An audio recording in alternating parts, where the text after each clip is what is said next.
Tiga. Bismillahirrahmanirrahim. Assalamualaikum warahmatullahi wabarakatuh.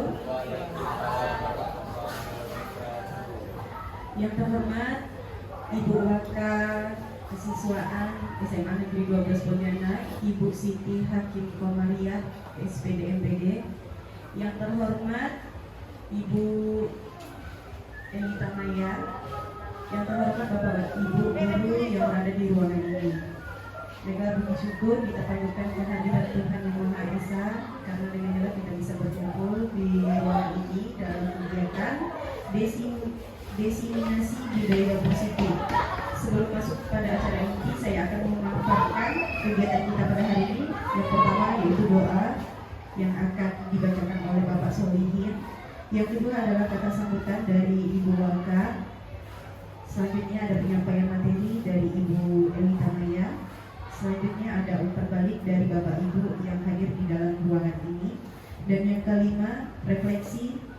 Keenam, penutup. Baik, untuk mempersingkat waktu, kita langsung saja mendengarkan doa yang dibacakan oleh Bapak Solihin SPD. Untuk waktu dan tempatnya saya persilakan.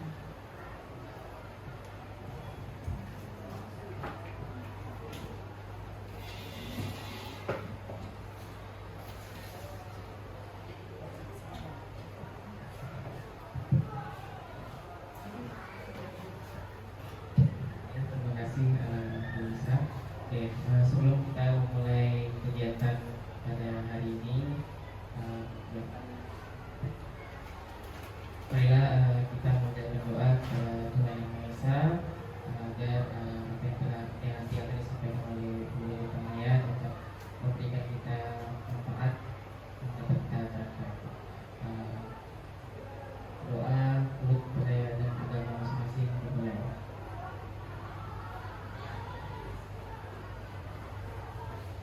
Doa selesai. Kembalikan kepada Rizky. Terima kasih untuk Bapak Solihin. Baik, acara selanjutnya kita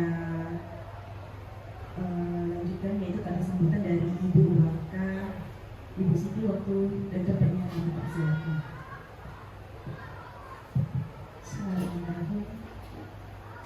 Assalamualaikum warahmatullahi wabarakatuh. Yang kami hormati calon guru penggerak Ibu Elita Maya, Masila SPD, serta Bapak Ibu guru SMA Negeri 12 yang saya banggakan.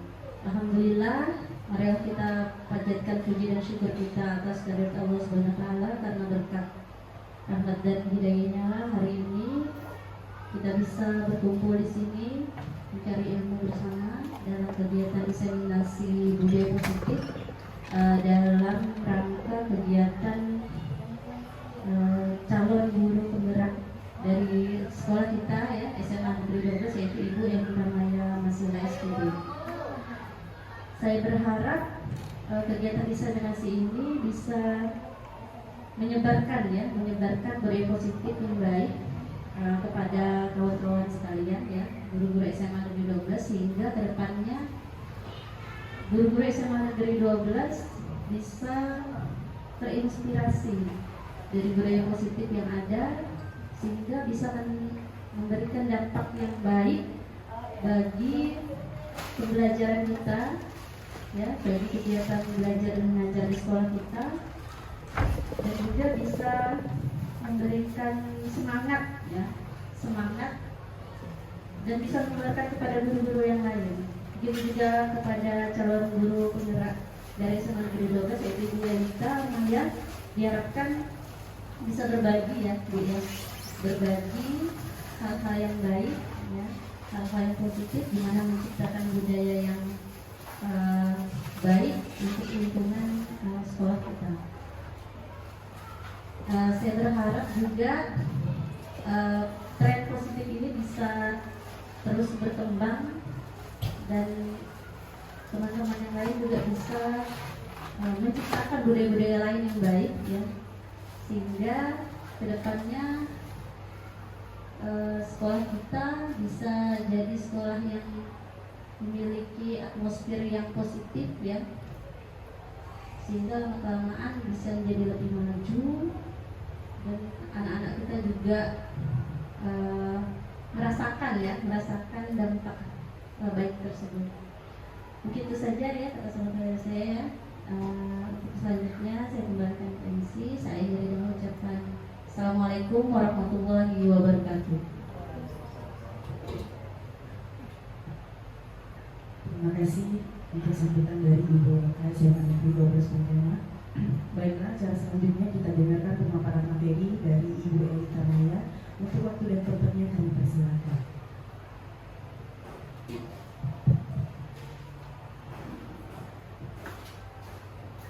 Assalamualaikum warahmatullahi wabarakatuh. Sebelumnya saya mengucapkan terima kasih kepada Bapak Ibu karena sudah bisa menyempatkan waktu untuk datang terlebih dulu dan untuk mengikuti acara diseminasi yang akan saya sampaikan. Jadi hari ini saya akan memaparkan sedikit apa yang saya dapatkan selama mengikuti pendidikan calon guru penggerak. Jadi di sini ada kegiatan namanya diseminasi, yaitu atau pembiasan materi yang didapat akan saya sampaikan kepada rekan-rekan guru sejawat. Perkenalkan sebelumnya, nama saya Elita Maya Masila. Saya merupakan CGP Angkatan 9 dan saya bertugas di SMA Negeri 12 Pontianak.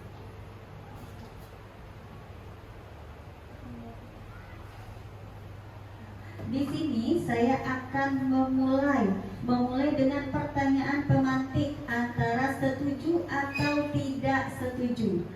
Yang pertama, hukuman dapat mendisiplinkan anak. Menurut Bapak Ibu ini setuju atau tidak setuju? Tidak setuju. Tidak setuju. Pemberian hukuman dengan hal positif seperti membaca atau membersihkan halaman sekolah dapat meningkatkan disiplin anak. Tidak setuju. Oh, setuju. Memberikan penghargaan dapat meningkatkan motivasi belajar anak. Setuju. Mungkin dari tiga ini ada yang setuju, ada yang tidak setuju. Bisa satu orang memberikan alasan mengapa setuju, mengapa tidak setuju. Mungkin.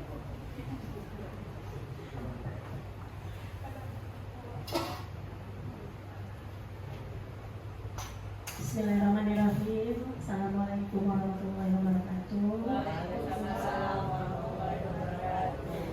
Nah, jadi dari beberapa pertanyaan tematik yang berkaitan dengan diseminasi budaya positif. Jadi di situ tadi ada 3 pertanyaan. Apakah hukuman dapat mendisiplinkan anak? Kemudian pemberian hukuman hal positif seperti membaca atau membersihkan halaman dapat meningkatkan disiplin anak. Kemudian memberikan penghargaan dapat meningkatkan motivasi anak. Jadi di sini saya menyatakan setuju karena hukuman yang bisa diberikan kepada anak tidak mesti dia hukuman berbentuk fisik atau psikis, tetapi bagaimana kita memberikan hukuman kepada anak itu hukuman yang bernilai positif. Itu yang pertama. Kemudian dengan memberikan hukuman yang positif tadi kepada anak, diharapkan anak itu mendapat support dari guru. Ya, dengan demikian anak itu lebih termotivasi untuk maju, termotivasi untuk meningkatkan proses belajar. Kemudian dia merasa dihargai. Dia merasa dihargai atas hasil yang dia berikan. Jadi apapun itu, bagaimana kita sebagai guru itu selalu memberikan support, menghargai setiap hasil yang diberikan anak, walaupun pada kenyataannya terkadang hasilnya itu tidak sesuai dengan apa yang kita harapkan. Ya, jadi dengan demikian dapat meningkatkan motivasi anak, dapat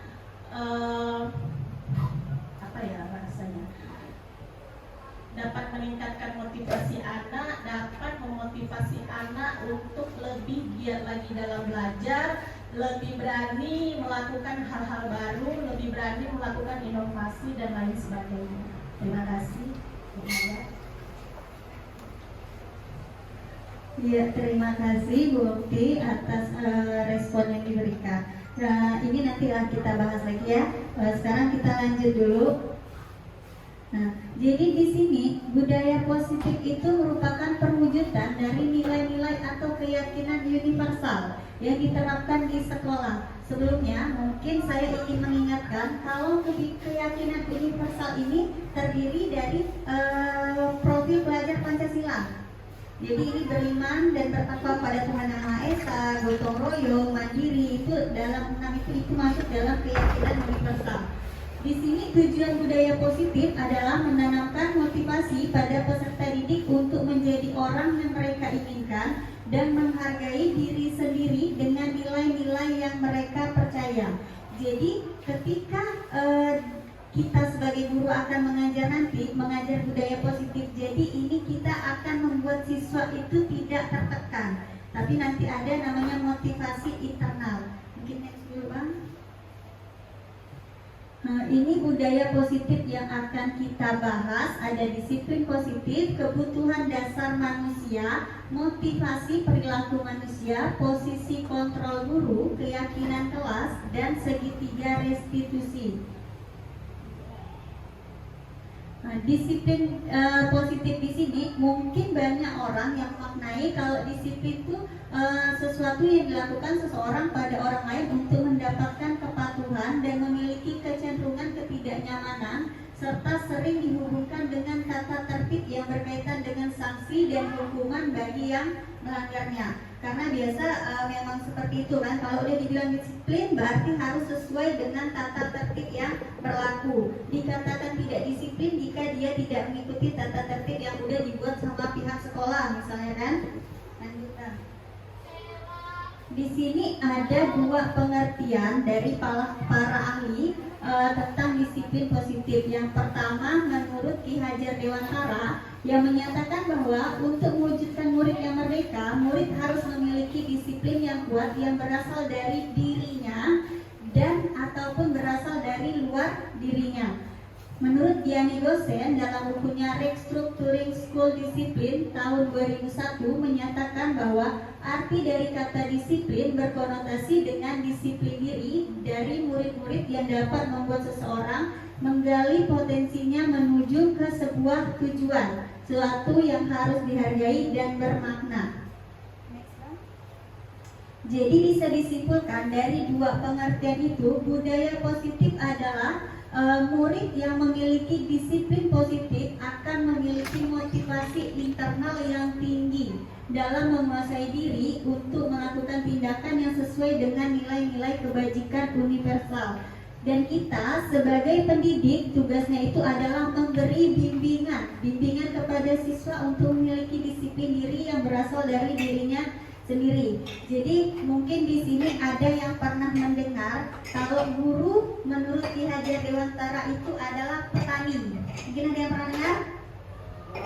Belum. Jadi di sini menurut Ki Hajar Dewantara itu guru itu adalah seorang petani. Jadi ketika petani itu memiliki sebuah ladang, yaitu bisa dikatakan ladang itu adalah sekolah dan padinya itu adalah murid-murid tadi. Jadi kita ini menuntut atau menumbuhkan padi atau anak-anak murid itu menjadi ibaratnya beras yang unggul. Kita sebagai manusia kan pasti pengen makan beras yang baik. Jadi seperti itu, makanya disebut kalau guru itu diibaratkan sebagai petani. Nah, di sini ada kebutuhan dasar manusia. Setiap perilaku manusia pasti memiliki tujuan. Walaupun terkadang kita tidak menyadari bahwa perilaku yang dilakukan murid memiliki alasan dan tujuan. Jadi kalau kita hidup ya pasti semuanya pasti memiliki tujuan. Apapun yang dilakukan pasti ada tujuan, baik itu kita sadar ataupun tidak sadar. Nah, di sini ada 5 kebutuhan dasar manusia. Yang pertama itu belonging, yaitu kebutuhan atas perasaan cinta dan kasih sayang. Kemudian yang kedua itu adalah power atau kebutuhan atas kekuasaan. Kemudian kebutuhan akan fun, itu kebutuhan akan kesenangan. Dan freedom itu kebutuhan akan kebebasan. Dan di antara 4 ini yang ada di tengah-tengah itu survival. Survival itu adalah kebutuhan untuk bertahan hidup. Jadi di antara 5 ini yang harus didulukan itu adalah yang survival atau yang untuk bertahan hidup. Jadi di antara semua manusia, tidak hanya murid ya, mungkin juga kita kan, semuanya itu kalau melakukan sesuatu kegiatan itu pasti berdasarkan 5 ini. Ada yang untuk memperoleh rasa cinta, ada yang untuk memperoleh kekuasaan, bertahan hidup itu pasti kan, untuk memperoleh kesenangan, ada juga yang untuk memperoleh kebebasan. Di sini ada teori motivasi perilaku manusia. Di sini ada 2, ada eksternal dan ada internal. Jadi di sini kalau eksternal itu berarti motivasi perilaku manusia yang berasal dari luar dirinya sendiri. Ya, di sini ada yang pertama untuk menghargai ketidaknyamanan atau menghindari hukuman. Biasanya ketika melakukan suatu hal seperti ini dengan motivasi eksternal, dia akan bertanya apa yang akan terjadi apabila saya tidak melakukannya. Berarti apa yang akan dia terima, seperti itu. Kemudian yang kedua itu untuk mendapatkan imbalan atau penghargaan. Di sini pertanyaan yang akan muncul dari dirinya itu adalah apa yang akan saya dapatkan apabila saya melakukannya. Dari 2 ini yang perlu kita tekankan sebenarnya itu adalah motivasi internal, yaitu untuk menghargai diri sendiri. Karena dimana ya kita ketahui kalau motivasi eksternal itu pasti tidak akan berlangsung lama. Mungkin saya bisa minta 2 orang maju ke depan dulu. Siapa 2 orang?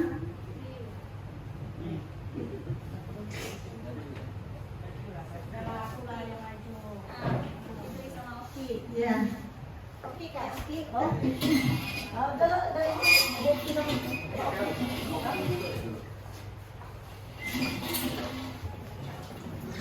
Sudah.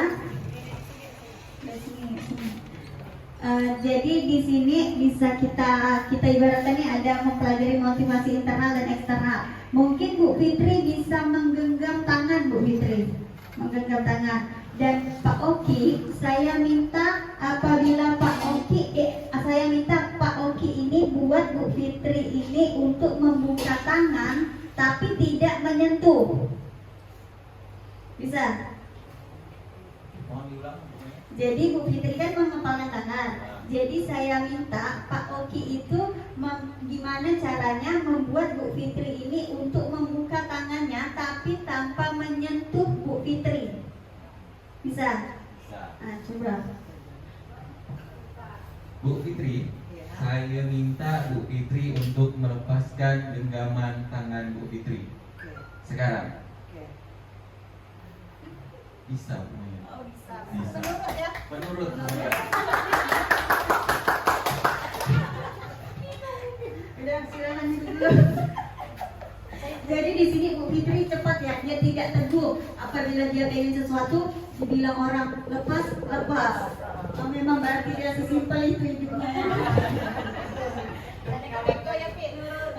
Jadi di sini ketik yang bisa kita ambil ketika Bu Fitri itu mengepalkan tangan, itu berarti keinginan dari Bu Fitri sendiri, keinginan Bu Fitri untuk menggenggam tangannya. Tapi dia sebenarnya belum ada keinginan untuk membuka tangan sampai ada Pak Oki yang bilang, Bu Fitri tolong lepaskan tangannya. Kalau kita dengar tadi dengan nada sebenarnya nada ancaman ya, bukan nada membujuk. Bu Fitri tolong buka tangannya, mungkin kayak gitu kan? Memang garang memang Pak Oki ini. Jadi di sini sebenarnya Pak Oki itu memberikan motivasi eksternal kepada Bu Fitri. Dia memberikan dorongan kepada Bu Fitri itu supaya membuka tangannya. Dan Bu Fitri membuka tangannya itu karena mendapat tadi bisikan dari Pak Oki. Berarti sebenarnya itu bukan keinginan dari Bu Fitri. Seperti itu kan? Tapi ketika Bu Fitri mungkin nih Bu Fitri nih udah capek dan dia tetap kekeh pengen kalau tangan itu tetap terkepal. Jadi hanya Bu Fitri. Jadi sebenarnya yang bisa membuat kita melakukan sesuatu itu secara berkontinu tapi diri sendiri. Makanya di sini kita sebagai guru, biarpun ada hukuman atau imbalan yang kita berikan kepada murid apabila kita ingin murid itu melakukan sesuatu, tapi yang harus kita tekankan itu adalah motivasi internal. Mungkin next bang.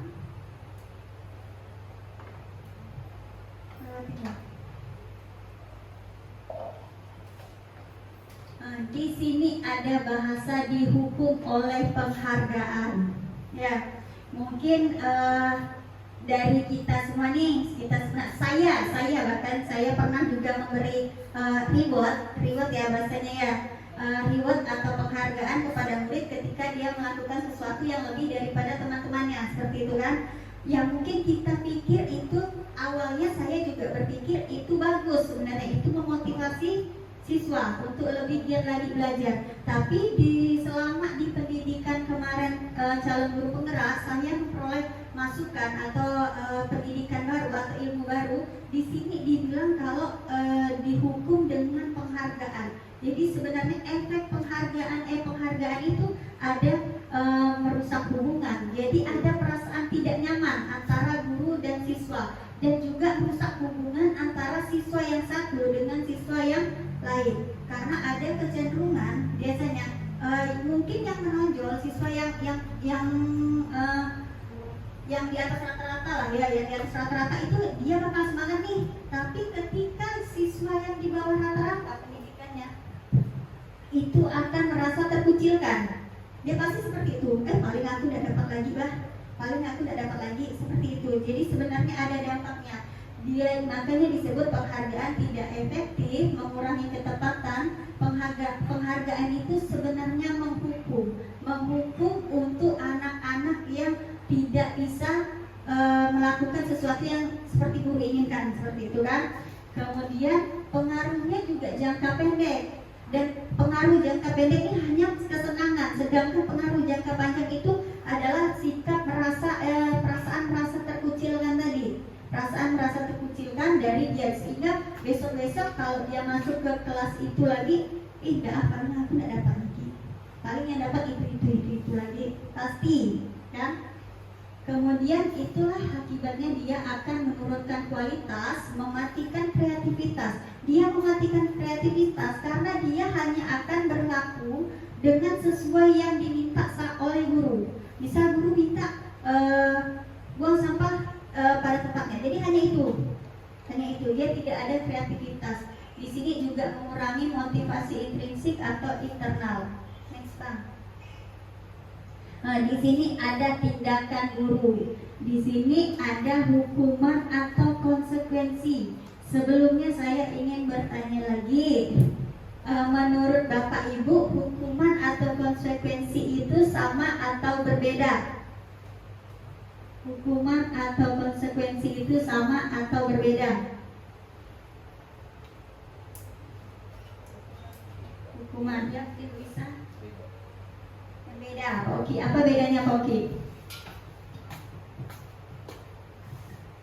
Oke, baik. Terima kasih Bu Maya untuk kesempatannya. Jadi menurut saya hukuman dengan konsekuensi itu berbeda. Kalau hukuman itu belum ada kesepakatan antara kedua belah pihak, tapi kalau konsekuensi itu sudah ada kesepakatan antara, misalnya antara guru dengan siswa. Seperti setiap awal pembelajaran kan pasti kita melakukan yang namanya kontrak belajar. Nah, ketika di kontrak belajar itu semua disepakati di kelas. Jadi apabila ada siswa yang melanggar dari kontrak belajar itu, maka akan ada konsekuensi yang didapatkan oleh siswa, berbeda dengan hukuman. Kalau hukuman itu hanya dari satu pihak saja, tidak ada kesepakatan. Oke, baik, terima kasih Bu Maya.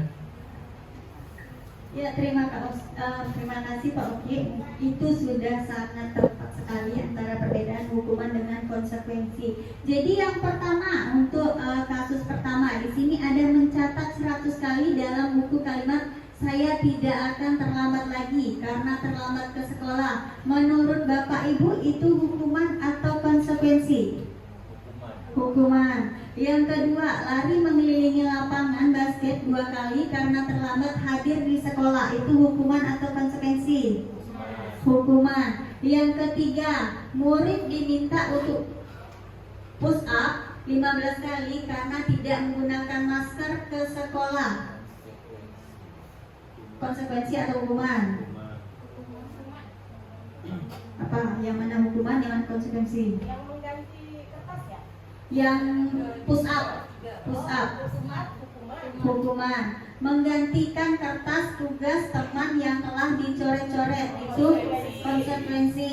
Membersihkan tumpahan air di meja tulis, konsekuensi. Murid disuruh untuk tidak menggunakan sepatu seharian di sekolah karena tidak menggunakan sepatu hitam, konsekuensi.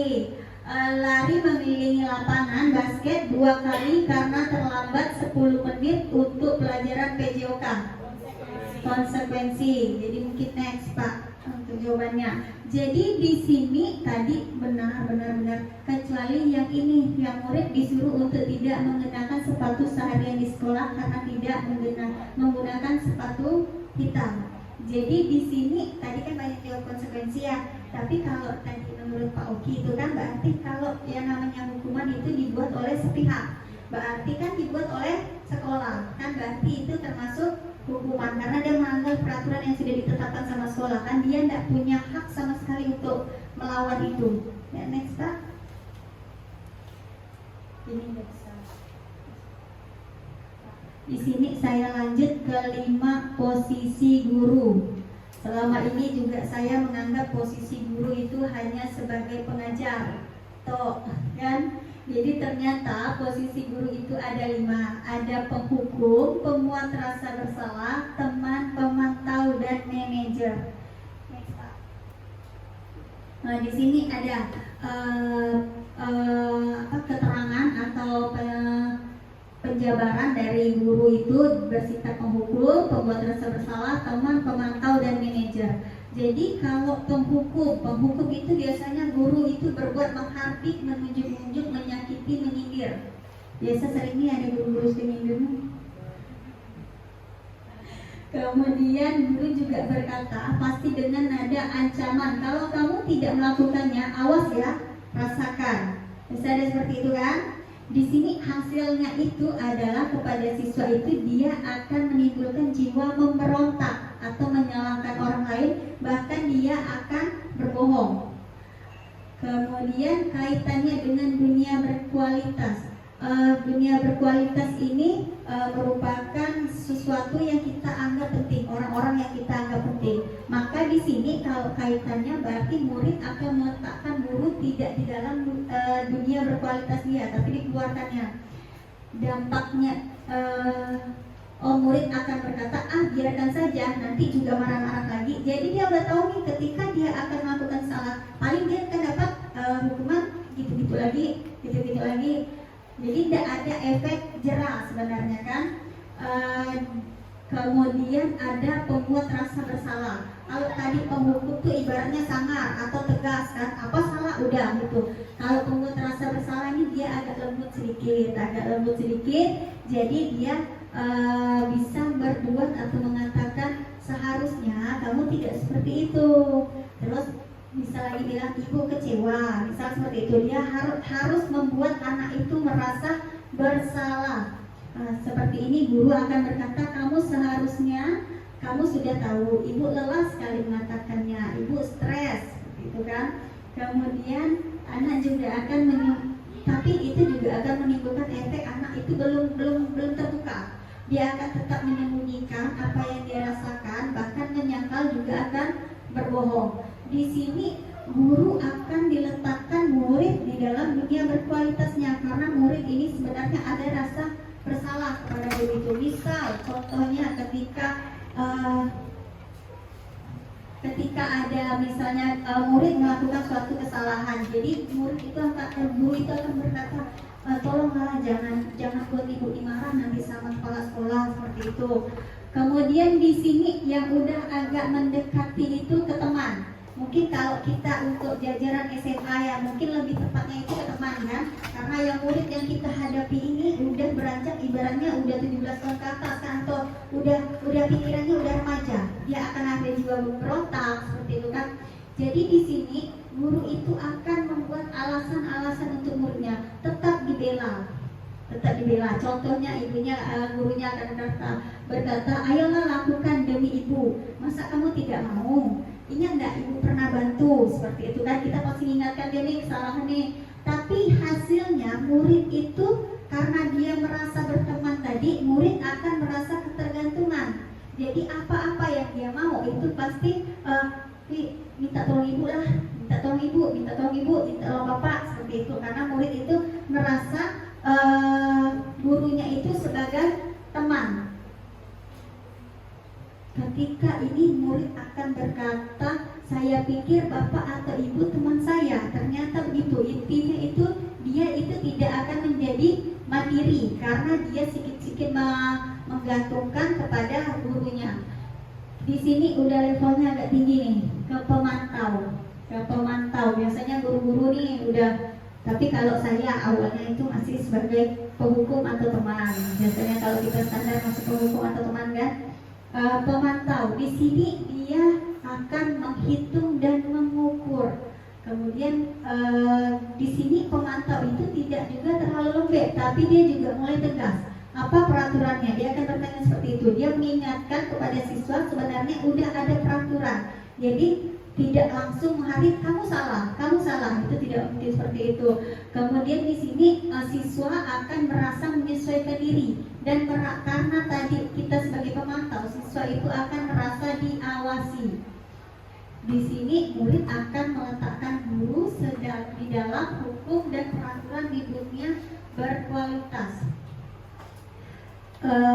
Kalau yang ini sebenarnya yang kita ingin belajar ini yang sebagai manajer. Kalau manajer nih ibaratnya udah pro ya, jadi memang udah final, udah kalau ada masalah dia bisa mengatasinya itu dengan baik, tidak harus marah. Jadi di sini dia guru-guru itu akan membuat anak-anak itu berpikir kalau dia itu salah. Guru itu akan membuat suatu pertanyaan. Kemudian guru akan berkata, nanti kita akan membahas tentang keyakinan kelas. Pasti yang ditanya ini nanti sebenarnya ini ada nanti kita belajar lagi materi. Jadi intinya kalau untuk sebagai manajer dia itu sudah bisa melakukan yang namanya segitiga restitusi. Jadi nanti ada kita bahas segitiga restitusi. Keyakinan kelas. Keyakinan kelas di sini merupakan sebuah nilai-nilai kebajikan universal yang telah disepakati secara tersirat dan tersurat lepas dari adanya latar belakang suku, negara, bahasa maupun juga agama.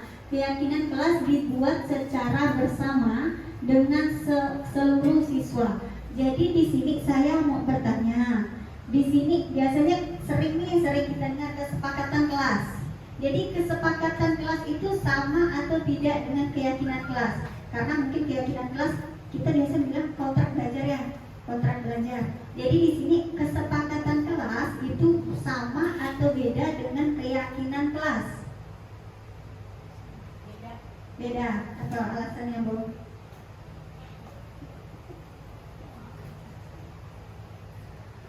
Kalau keyakinan kelas kan di situ sudah jelas bahwa keyakinan kelas itu merupakan nilai kebajikan yang universal, itu ya, yang telah disepakati secara bersama-sama. Sementara kesepakatan kelas itu adalah bagaimana kita dalam satu ruang lingkup kelas itu menyepakati aturan-aturan yang harus kita taati. Jadi ketika salah satu siswa melanggar kesepakatan kelas yang telah dilakukan, maka dia akan menerima konsekuensi apa yang telah disepakati dari hasil kesepakatan keputusan yang dilakukan secara bersama-sama antara guru dengan peserta didik. Gitu. Terima kasih Bu Maya. Ya, terima kasih Bu Opi. Jadi ada perbedaan antara kesepakatan dan keyakinan kelas. Jadi kalau bisa saya bilang, mungkin keyakinan kelas ini terbentuk setelah adanya kesepakatan kelas. Jadi kesepakatan kelas ini awalnya kita berbicara apa yang kurang ini Bu, saya mau ini Bu, saya mau ini. Setelah terbiasa dia akan muncul suatu yang namanya keyakinan kelas, dan ini udah mutlak nih ibaratnya. Jadi kesepakatan kelas lah yang membentuk nanti keyakinan kelas. Next Bang. Next Bang. Di sini ada nih peraturan kelas. Peraturan kelas nih kesepakatan kelas tadi. Jadi kesepakatan kelas akan membuat keyakinan kelas. Keyakinan kelas jika udah bagus akan menimbulkan lingkungan yang positif. Lingkungan yang positif nantinya akan membuat siswa itu memiliki budaya yang positif.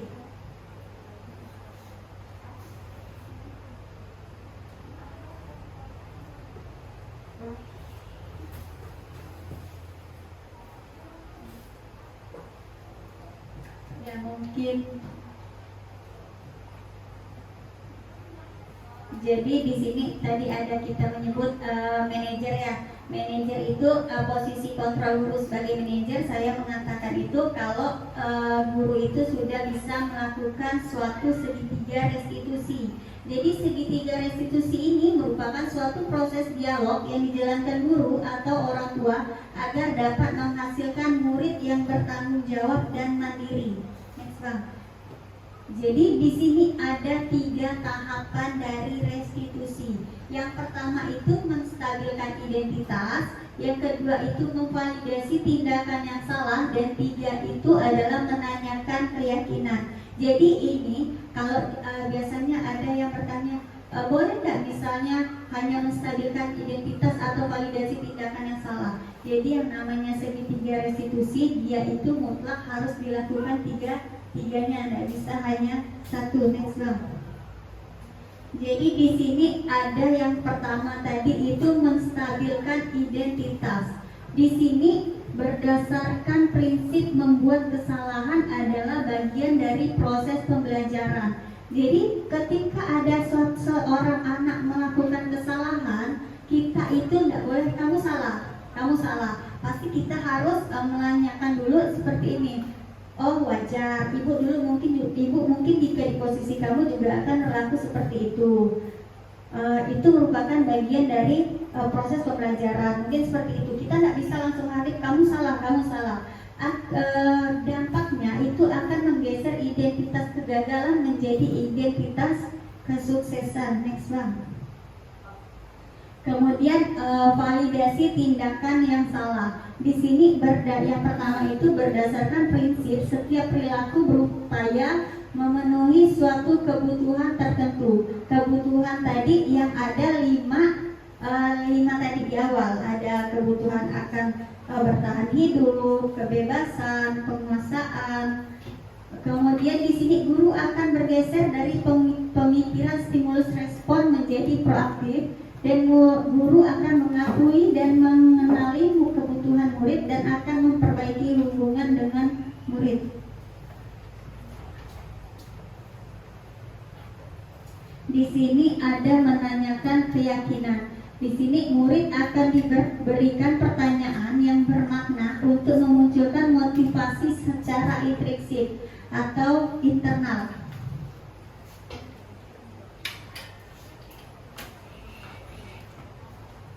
Kemudian di sini guru juga harus mampu mengaitkan keyakinannya dengan tindakan yang salah. Jadi di sini saya ada membuat video suatu kasus di SMA ini. Kemarin juga ada melakukan kayak dibuat skenario untuk melakukan segitiga restitusi. Mungkin ini contohnya.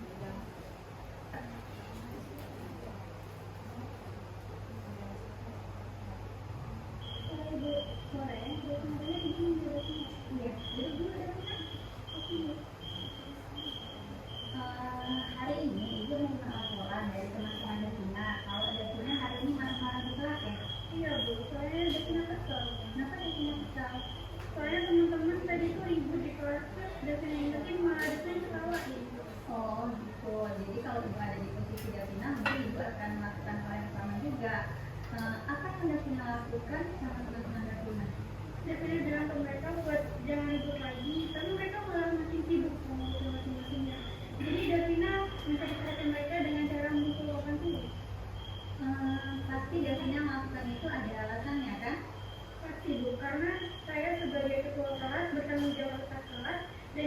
kalau saya ribut nanti ditegur oleh guru kan saya, Bu.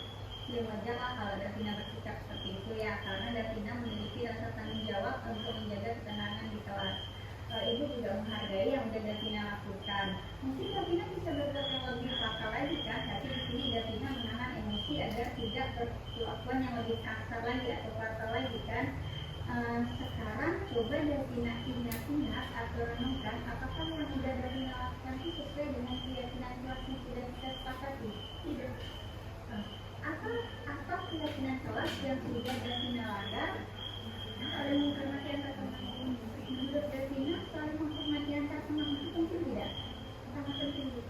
Jadi, kalau menurut Davina penting, keyakinan kelas apa yang harus Davina buat jika Davina sudah marah atau emosi? Harus lebih sabar. Davina bersedia nggak memperbaiki masalah yang sudah Davina buat ini? Apa yang ingin Davina lakukan untuk memperbaiki ini? Davina akan lebih sabar dan menahan emosi Davina. Kalau saya nanti teman-teman Davina nggak menghirauin perkataan Davina dan malah bikin ribut, Davina bakal minta pertolongan kepada guru kita. Ya, tepat sekali, Ibu sangat mendukung apa yang Davina lakukan. Tetap semangat ya. Sekarang Davina kembali lagi ke kelas, belajar lagi seperti biasa ya. Terima kasih, Bu. Ya, sama-sama. Ya, mungkin itu contoh skenario segitiga restitusi yang dilakukan oleh seorang guru ketika menerima ada kasus kalau dia mendengar kalau siswa itu yang sebenarnya pendiam tiba-tiba marah bahkan sampai memukul papan tulis. Jadi dia tidak akan sebagai guru, posisi kontrolnya sebagai manajer tadi, dia tidak akan langsung marah kepada siswa itu. Itu yang kamu lakukan itu salah. Tapi dia ada melakukan yang namanya tiga tahapan segitiga restitusi tadi. Yang pertama, menstabilkan identitas. Jadi ketika ditanya, ibu dengar katanya kan, ibu dengar kalau Davina ada marah-marah di kelas ya, iya Bu. Kita bertanya alasannya apa? Alasannya apa di situ dijelaskan. Soalnya Davina kesal, katanya kan. Ditanya lagi, emangnya kenapa kalau Davina kesal? Dijelaskan kalau kesal itu karena teman-temannya ribut seperti itu kan. Jadi kita tidak boleh, oh itu salah. Tapi dia untuk menstabilkan identitas di situ, dia seorang guru itu akan berkata, oh wajar.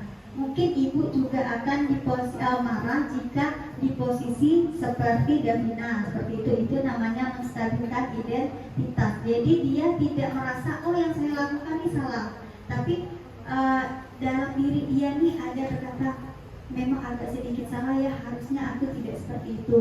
Kemudian ada lagi kan ketika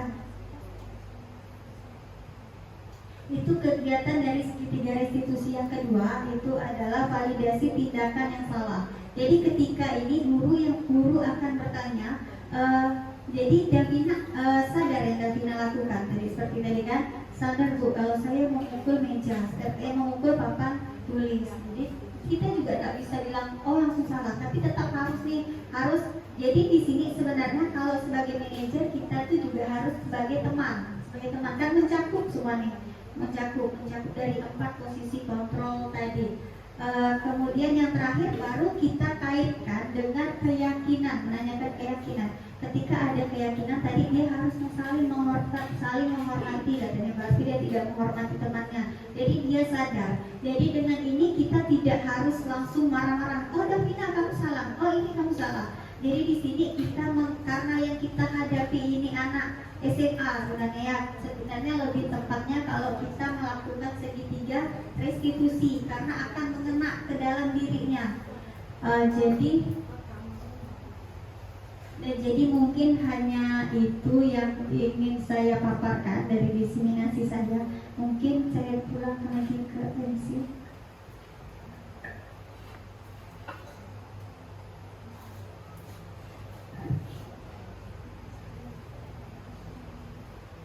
Baik, terima kasih untuk Ibu Maya atas pemaparan materi tentang diseminasi budaya positif. Untuk Bapak Ibu di depan, jika ada yang ingin ditanyakan, boleh. Siapa yang ingin bertanya, kami persilakan. Ibu.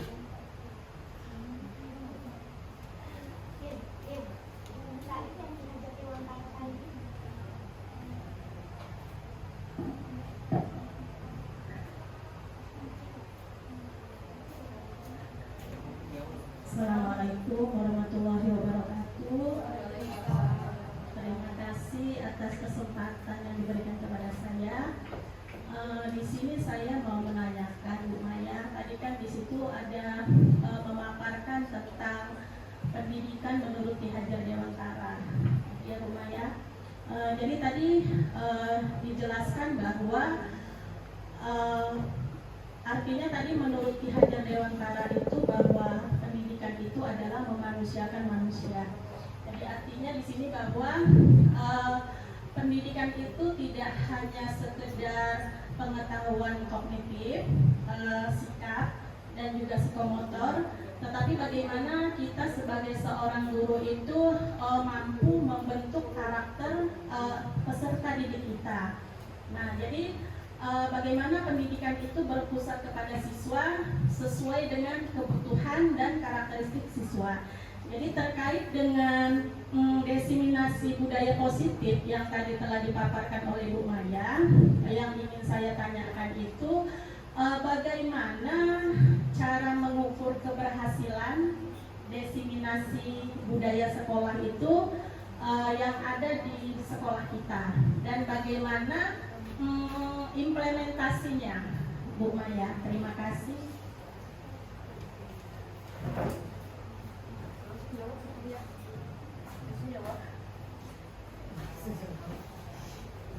Terima kasih Bu Okti atas pertanyaannya.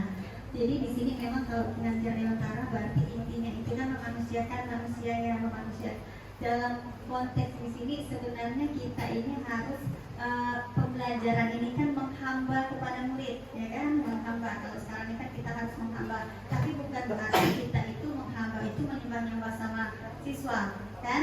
Tapi kita di sini guru itu berperan sebagai pembimbing atau pemberi arah agar siswa itu penghamba ini cara mereka belajar itu dikembalikan sesuai dengan kemauan mereka, karakter mereka masing-masing.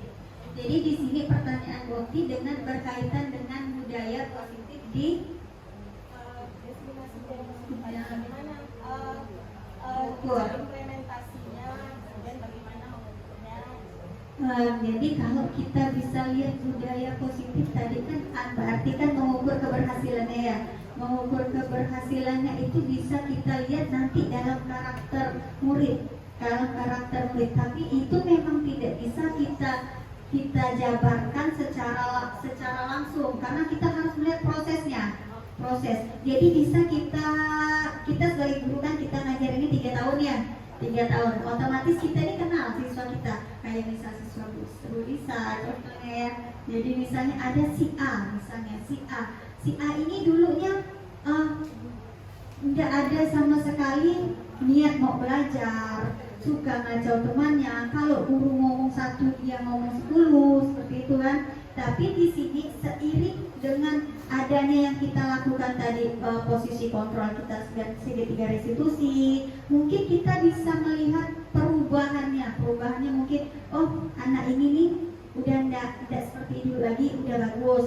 Kayak kita lihat di sekolah-sekolah gitu kan udah banyak nih sebenarnya kan yang lebih bagus ada, yang lebih enggak bagus lagi juga ada kan. Jadi segala upaya yang guru lakukan itu, contohnya kayak tadi segitiga restitusi itu kan semuanya upaya guru untuk memaksimalkan atau memperbaiki karakter murid. Nah, tapi di sini keberhasilan itu tidak hanya tergantung dari guru, tapi juga harus ada kemauan dari anak itu sendiri. Dan kita harus sebagai guru ini harus banyak berkomunikasi dengan wali murid, karena yang namanya rumah itu merupakan tempat pembentukan karakter utama dari seseorang, bukan sekolah kan. Yang membentuk karakter, mereka datang cukup ke sekolah ini udah dengan karakter mereka masing-masing. Ada yang karakternya keras, ada yang lembut, itu udah dibentuk dari rumah asal. Jadi kita hanya bisa berusaha untuk memperbaiki sesuai dengan yang menurut kita itu baik. Ya sesuailah tadi dengan profil belajar Pancasila. Itu adalah karakter yang ingin diwujudkan dalam pendidikan sekarang. Itu Oke. Terima kasih. Ya, ada yang lain?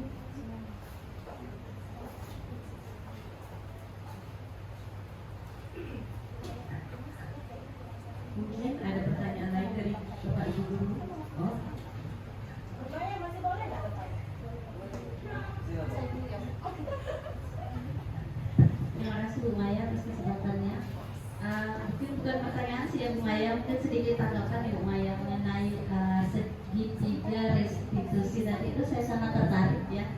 Kita sebagai guru ya kadang-kadang suka emosi kan melihat anak-anak kita melakukan kesalahan itu langsung menjudge, kamu harusnya tidak boleh, itu melanggar peraturan. Jadi itu kayaknya kita masih kurang ya Bapak Ibu untuk memahami ilmu psikologi tentang anak. Jadi memang kalau saya lihat dari tahapan segitiga restitusi itu di sana kita sebagai guru tuh kayak mengarahkan anak-anak, ya mengarahkan dalam artian jadi mencoba membuat mereka menyadari kalau mereka tuh mungkin ada salahnya, tapi kita juga harus membuat mereka tuh ini manusiawi sih sebenarnya, tapi sebenarnya tidak harus seperti itu, gitu ya Bu Maya, benar ya pemahaman saya. Mungkin kita kawan-kawan guru ya semua. Ya, dari sini kita juga bisa belajar banyak ya dalam menghadapi siswa. Guru BK juga mungkin nanti pada saat menangani kasus-kasus anak. Tapi kan sebelum ke guru BK kan mungkin ke guru bapak dulu kan yang langsung menghadapi siswa. Mungkin ya guru-guru juga bisa. Mungkin kedepannya mungkin kalau bisa dikasih contoh yang lebih lah Bu Maya ya. Jadi lebih mudah nanti kalau menghadapi beberapa kasus gimana sih cara penanganan yang baik. Ya saya ini sama-sama lah.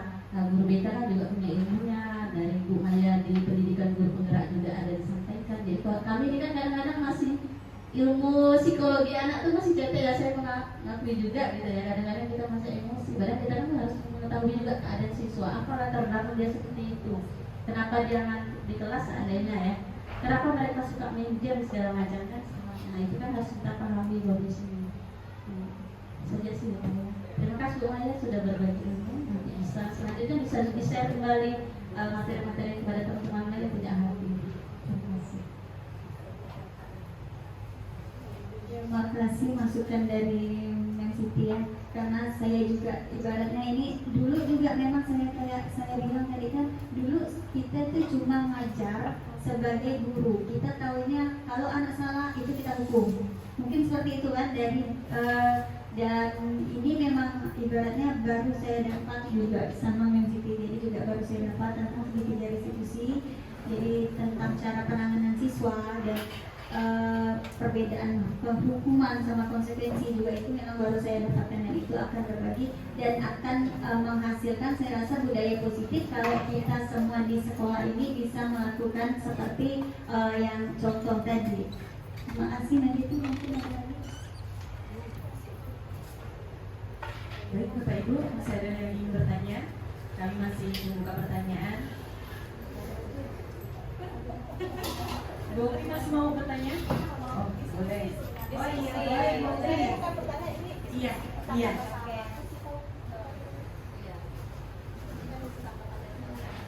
Iya, jadi ini sebenarnya kita diskusi sharing seputar permasalahan yang kita hadapi di sekolah gitu. Cuma tadi saya agak sedikit melihat tadi ada yang dipaparkan tentang bahwasanya ketika kita memberikan penghargaan atau reward kepada siswa yang memang mampu atau berhasil gitu ya, itu dapat mengganggu psikologis anak. Itu tadi yang saya tangkap ya Bu Maya. Sehingga anak-anak, kalau saya kan melihatnya ketika kita memberikan penghargaan atau reward kepada peserta didik, berarti kan akan menumbuhkan motivasi kepada peserta didik yang lain. Dia juga pengen, saya juga pengen lah supaya mendapatkan penghargaan reward juga. Sementara tadi yang dipaparkan oleh Bu Maya itu kalau yang saya pahami atau saya yang salah memahami, sangat bertolak belakang gitu Bu Maya. Nah, gimana itu Bu Maya? Kayaknya kurang penjelasannya kurang pas gitu. Kalau kita memberikan penghargaan kepada anak justru malah mengganggu psikologis anak, terutama tadi anak-anak yang memang tidak aktif di dalam kelas. Terima kasih Bu Maya.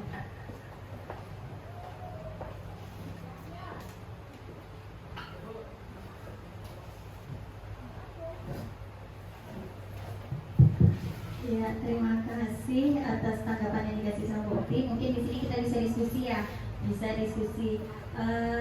Awalnya saya juga berpikiran sama kalau memang itu kita ingin meningkatkan motivasi. Niat kita kan sebenarnya bagus sebagai guru nih, kita memberi penghargaan supaya ada motivasi. Tapi ketika kita dalam pembelajaran sekarang ini, kita ini sama sekali tidak boleh memberikan pembedaan kepada murid.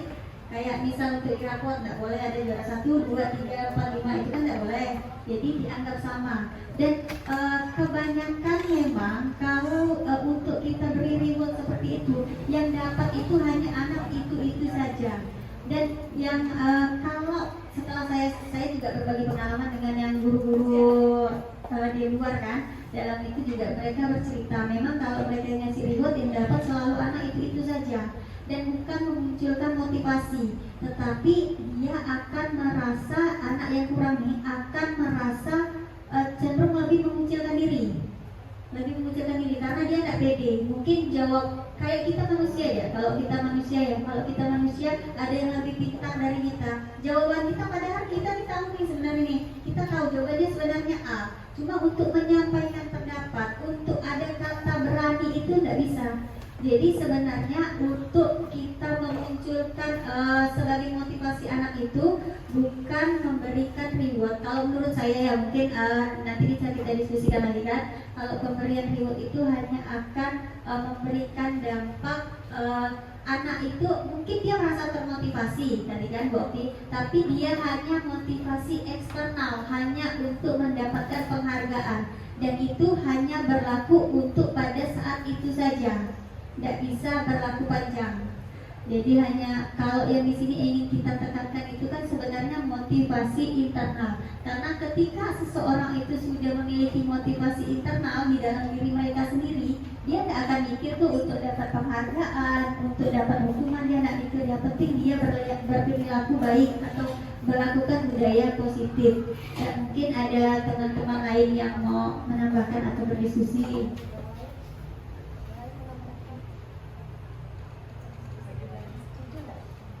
Bagaimana Bapak Ibu, masih ada yang ingin menambahkan? Baik, dari Bapak Bayu.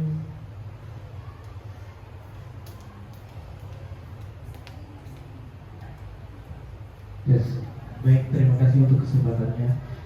Saya di sini mungkin hanya sebagai sharing ya, dari kasus Bu Maya yang katakan tadi, yang saya rasakan saat saya dulu masih sekolah. Faktanya memang benar ya. Saya ini sebetulnya siswa dulu ya, siswa yang pas-pasan, bukan siswa yang terlalu pintar atau kurang. Bukan dalam arti saya memuji diri saya, karena saya merasa diri saya pas-pasan. Nah, jadi saat dulu guru saya itu memberikan reward pujian gitu, saya menganggap diri saya, saya bakalan nggak bakal dapat. Ya udah, saya biasa-biasa aja. Nah, itu yang saya rasakan.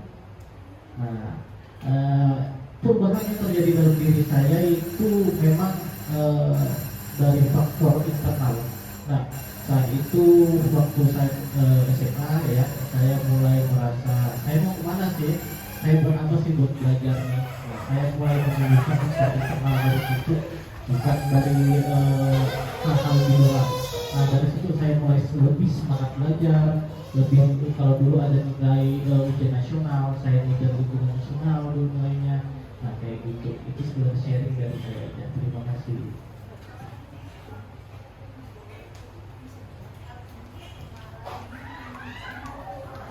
Terima kasih sharingnya dari Bapak Bayu.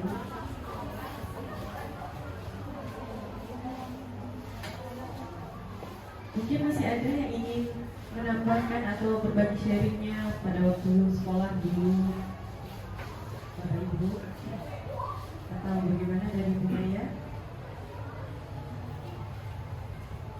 Ya, terima kasih dengan masukan dari Pak Bayu tadi ya. Jadi untuk pengalaman pribadi ya Pak Bayu ya. Jadi memang sebenarnya, jadi kalau di sini saya ingin berkata tuh memang sebenarnya niat guru ini baik. Niat guru ini ingin menimbulkan motivasi. Berarti, tapi kan kita juga harus memikirkan psikologi dari anak. Anak itu tidak semuanya ketika ada satu anak yang mendapatkan pujian atau reward, mereka juga pengen ikut. Jadi tidak semua anak gitu. Jadi ada anak yang ketika udah kayak mungkin cerita Pak Bayu tadi, ya udah aku malas. pasti dia mengaspal apa lagi tidak ngaruh apa-apa seperti itu kan mungkin ya Bapak Ibu ya. Jadi mungkin nanti lah bisa kita sharing-sharing lagi. Mungkin kalau untuk memotivasi itu bisa kita nanti ya kita mungkin belajar pembelajaran berdiferensiasi.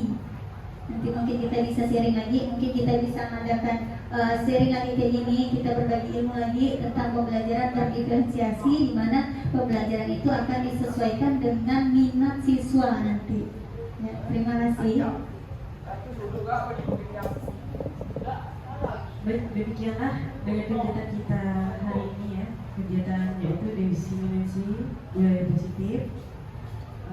Saya selaku MC, terima kasih banyak atas kehadiran Bapak Ibu yang sudah hadir dalam kegiatan ini. Lebih kurangnya saya mohon maaf dan saya akhiri wabillahi taufiq wal hidayah. Wassalamualaikum warahmatullahi wabarakatuh.